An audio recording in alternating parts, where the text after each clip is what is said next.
Hello friends, welcome to Punjab success mantra one concept a day में आज हम discuss करेंगे इंडिया के इकोनॉमिक सेक्टर्स के बारे में। अभी इकोनॉमिक सेक्टर्स क्या होते हैं? इकोनॉमिक सेक्टर्स आप देखते हैं कि बहुत तरह की इकोनॉमिक एक्टिविटीज होती हैं।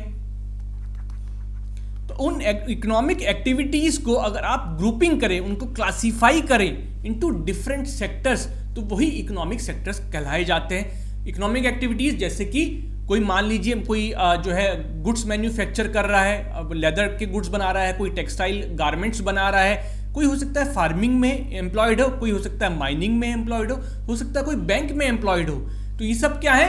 ये डिफरेंट एक्टिविटीज हैं। इन इकोनॉमिक एक्टिविटीज को जब आप क्लासिफाई करते हैं तो उनसे जो सेक्टर्स बनते हैं उन्हीं को आप इकोनॉमिक सेक्टर्स कहते हैं। तो इंडिया की इकोनॉमिक सेक्टर्स को आप कैसे क्लासिफाई कर सकते हैं, कैसे कैटेगराइज कर सकते हैं, उसके लिए डिफरेंट क्राइटेरिया यूज किए गए हैं। पहला क्राइटेरिया जैसे कि on the basis of activity of nature, किस तरह की एक्टिविटी है, किस तरह का उसका नेचर है, उसके आप हिसाब से आप क्लासिफाई कर सकते हैं। उसके हिसाब से क्लासिफाई करेंगे तो कौन से इकोनॉमिक सेक्टर बनेंगे? Primary sector, secondary sector, tertiary sector, quaternary and quinary sectors.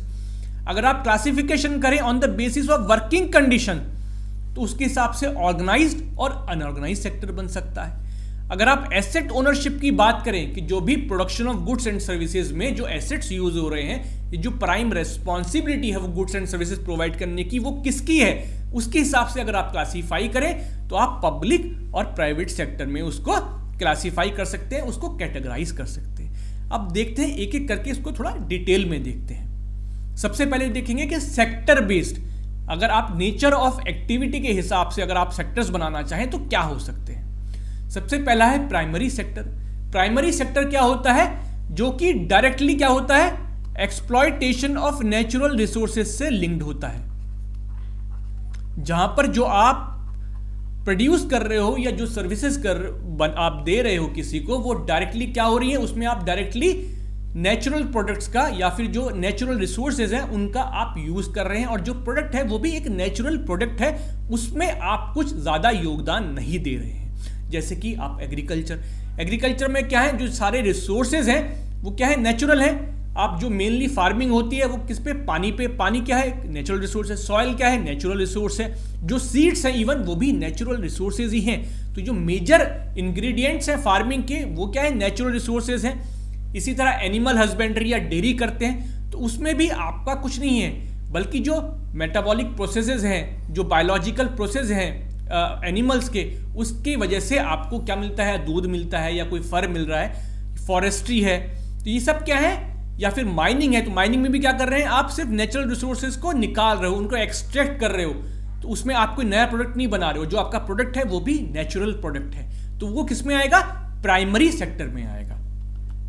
तो प्राइमरी सेक्टर्स क्या है? तो डायरेक्टली नेचुरल रिसोर्सेज को यूज करता है। इसमें आपका agriculture, mining, forestry, dairy, fishing, ये सब क्या है? ये प्राइमरी सेक्टर एक्टिविटीज हैं। जो लोग इसमें काम करते हैं उनको रेड कॉलर वर्कर्स कहते हैं। और इस सेक्टर को, क्योंकि यहां पर एग्रीकल्चर जो है प्रीडोमिनेंट एक्टिविटी होती है, तो इसको एग्रीकल्चर और एलाइड सेक्टर भी कहा जाता है।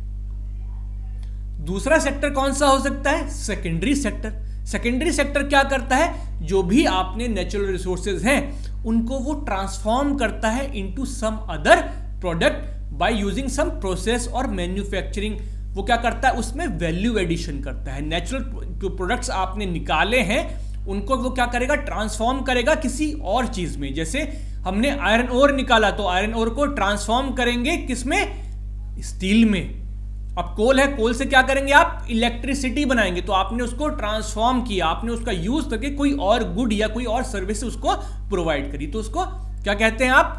उसको सेकेंडरी सेक्टर कहते हैं। और इसकी वजह से ये जो डिफरेंट प्रोसेसेस हैं, इन प्रोसेसेस की वजह से डिफरेंट इंडस्ट्रीज खड़ी हुई, जैसे कि एनर्जी इंडस्ट्री या फिर आपकी कोल इंडस्ट्री खड़ी हो गई पूरी, जो कि इलेक्ट्रिसिटी बनाती है। आपकी स्टील इंडस्ट्री खड़ी हुई है ना। आपके मान लीजिए गारमेंट मैन्युफैक्चरिंग खड़ी हुई, क्योंकि आपने क्या करा? कॉटन बॉल्स बनी, कॉटन बॉल से आपने यान बनाई, यान से कपड़ा बनाया। तो इस प्रोसेस की वजह से क्या हुआ? एक गारमेंट इंडस्ट्री खड़ी हुई। तो इनकी वजह से डिफरेंट इंडस्ट्रीज बनी। तो इस सेक्टर को इसलिए इंडस्ट्रियल सेक्टर भी कहते हैं। Finish products are made from natural resources, जैसे कि मैंने आपको एग्जांपल दिया स्टील इंडस्ट्री का, केमिकल्स का, प्लास्टिक का, या और भी कोई चीज जैसे कार हो गया। इस सेक्टर को इंडस्ट्रियल सेक्टर भी कहते हैं और जो इसमें काम करते हैं उनको कहते हैं हम ब्लू कॉलर वर्कर्स। नेक्स्ट जो सेक्टर है वो है टर्शरी सेक्टर। जब देखिए जब प्राइमरी सेक्टर और सेकेंडरी सेक्टर ग्रो करता है तो उनकी ग्रोथ के लिए क्या होता है, कुछ सर्विसेज की जरूरत पड़ती है। जैसे मान लीजिए किसी को मैन्युफैक्चरिंग यूनिट लगानी है, कार मैन्युफैक्चरिंग करनी है, तो उसको किस चीज़ की ज़रूरत पड़ेगी, उसको लोन की ज़रूरत पड़ेगी, तो बैंकिंग फैसिलिटीज़ की ज़रूरत पड़ेगी उसको। उसने अब कार बना ली है तो उसको मार्केट में भेजनी है तो उसको क्या चाहिए, उसको रोड्स चाहिए, ट्रांसपोर्टेशन की सर्विसेज चाहिए, उसको मार्केटिंग फैसिलिटीज़ चाहिए, कोई एडवर्टाइजिंग एजेंसी चाहिए होगी जो कार की उसको मार्केटिंग कर पाए। तो इसीलिए जो प्राइमरी और सेकेंडरी सेक्टर की ग्रोथ को जो चीज़ें एड करती हैं, जो सर्विसेज उनको चाहिए होती है कि वो अपना काम ठीक तरीके से कर पाए, तो वो किस में आएंगे, वो सब टर्शरी सेक्टर में आता है। साथ साथ में जो बेसिक एमिनिटीज लोगों को प्रोवाइड करनी होती हैं जैसे education, health care, banking, insurance, ये भी किसका पार्ट होती है, टर्शरी सेक्टर का पार्ट होती है। तो या तो वो बेसिक एमिनिटीज है या वो सारी सर्विसेज जो कि प्राइमरी और सेकेंडरी सेक्टर को एड करती हैं, वो सब किस में आती हैं, टर्शरी सेक्टर में। और इसमें क्योंकि सर्विसेज होती हैं तो इस सेक्टर को सर्विसेज सेक्टर भी कहा जाता है। एड और सपोर्ट दी प्रोडक्शन, एग्जांपल जैसे मैंने ट्रांसपोर्टेशन, बैंकिंग, इंश्योरेंस, इन सब का एग्जांपल दिया। और इसमें जो लोग एम्प्लॉयड होते हैं उसको व्हाइट कॉलर जॉब्स कहा जाता है, या उनको व्हाइट कॉलर वर्कर्स कहा जाता है। और इसको सर्विस सेक्टर भी कहते हैं, टर्शरी सेक्टर को ही। अब बात आती है क्वाटरनरी सेक्टर क्या होता है। क्वाटरनरी सेक्टर का मतलब होता है वो सेक्टर या वो लोग जो कि बहुत ही नॉलेज बेस्ड काम कर रहे हैं, जैसे आपके साइंटिस्ट हो गए, है ना, आपकी अकाउंटिंग के जो काम करते हैं या ऑडिटिंग का काम करते हैं, तो वो नॉलेज बेस्ड है ना। जो नॉलेज सेक्टर है इकोनॉमी का, जो इंटेलेक्चुअल सेक्टर है इकोनॉमी का, उसको क्या कहते हैं हम, क्वाटरनरी सेक्टर कहते हैं। Intellectual aspect of economy, knowledge sector, जैसे कि अकाउंटिंग, ब्रोकरेज फर्म, साइंटिस्ट, ये सब क्या है, ये अपनी नॉलेज का यूज कर रहे हैं और कोई सर्विस आपको प्रोवाइड कर रहे हैं। तो सर्विस सेक्टर में भी जो बिल्कुल नॉलेज का यूज करते हैं ना, अब ड्राइवर भी एक क्या है, एक ट्रक ड्राइवर है, वो भी क्या है, वो भी सर्विस सेक्टर का पार्ट है, टर्शरी सेक्टर का पार्ट है, बट वहां वो अपनी नॉलेज का यूज नहीं कर रहा है ना। तो ऐसे जॉब जो सर्विस सेक्टर की जो कि नॉलेज बेस्ड हैं, उनको हम क्वाटरनरी सेक्टर में रखते हैं। सर्विस सेक्टर को आप फर्दर क्लासीफाई कर सकते हैं। उसके बाद आता है क्यूनरी सेक्टर। क्यूनरी सेक्टर में कौन लोग आएंगे, जो कि टॉप लेवल डिसीजन मेकर्स हैं, जो कि डिसीजंस लेते हैं आपकी इकोनॉमी के लिए, चाहे वो कंपनीज के सीईओज हो गए या फिर आप कह लीजिए टॉप ब्यूरोक्रेट्स हो गए, मंत्री हो गए, तो ये किस में आएंगे, क्यूनरी सेक्टर में आएंगे, जो कि टॉप लेवल डिसीजन मेकर्स हैं। और जो लोग इसमें एम्प्लॉयड होते हैं उनको कहते हैं हम गोल्ड कॉलर प्रोफेशंस।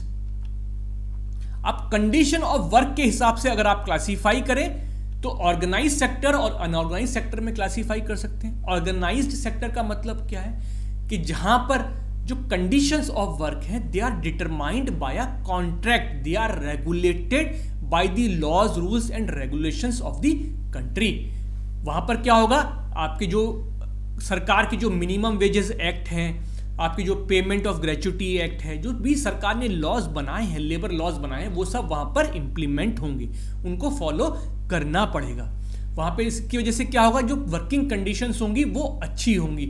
आपको क्या मिल रहा होगा, आपको फिक्स्ड वर्किंग आवर्स होंगे,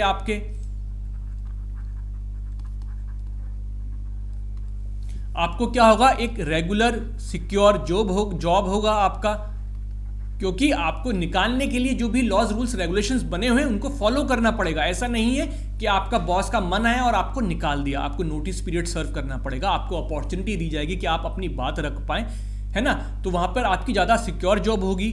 आपकी जो सैलरी या वेजेस हैं वो आपकी अच्छी होंगी, क्योंकि मिनिमम वेजेस तो एटलीस्ट देनी ही पड़ेंगी, है ना। आपको साथ साथ कुछ एडिशनल बेनिफिट्स भी मिल रहे होंगे।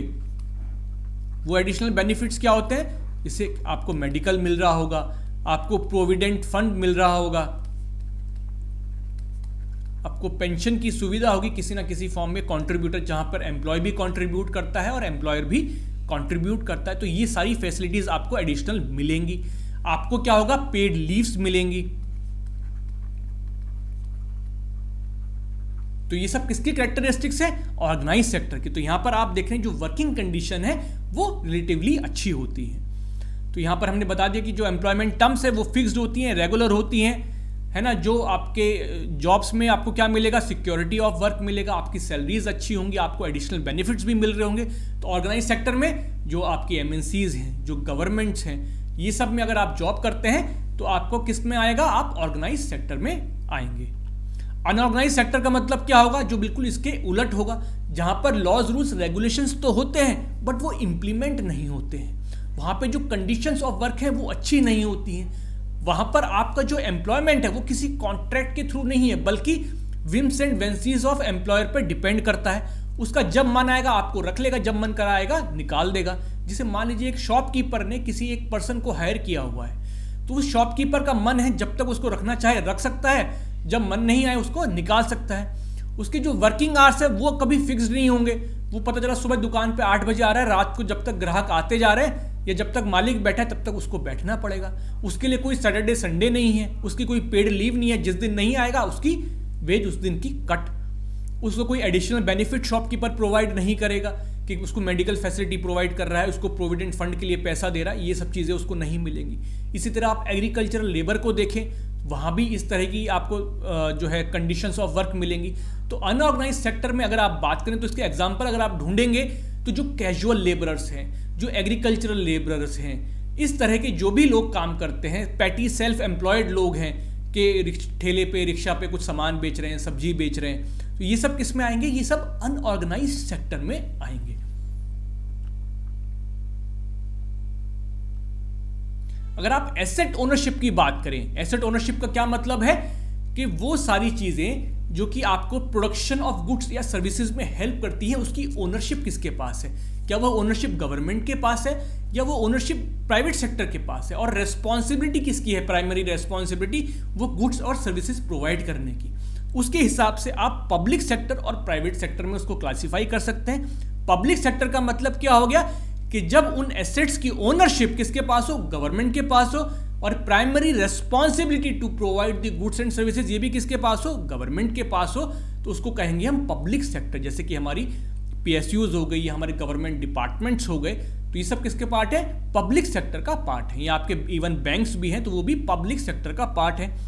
प्राइवेट सेक्टर की अगर हम बात करें तो प्राइवेट सेक्टर का मतलब क्या है कि जो एसेट्स हैं वो कौन ऑन करता है, किसकी वो रेस्पॉन्सिबिलिटी है, वो प्राइवेट सेक्टर की, किसी इंडिविजुअल की, किसी हाउस होल्ड की, किसी कंपनी की रेस्पॉन्सिबिलिटी है, वो उनको ओन करते हैं। तो वो क्या होगा, वो प्राइवेट सेक्टर। जैसे आप मान लीजिए टाटा है या रिलायंस है, ये सब क्या है, प्राइवेट कंपनीज है। जो भी कॉर्पोरेट्स हैं वो सब क्या है, प्राइवेट सेक्टर का पार्ट होती हैं। तो अब इसके बेसिस पर देखते हैं कि किस तरह का आपसे एमसीक्यू पूछा जा सकता है।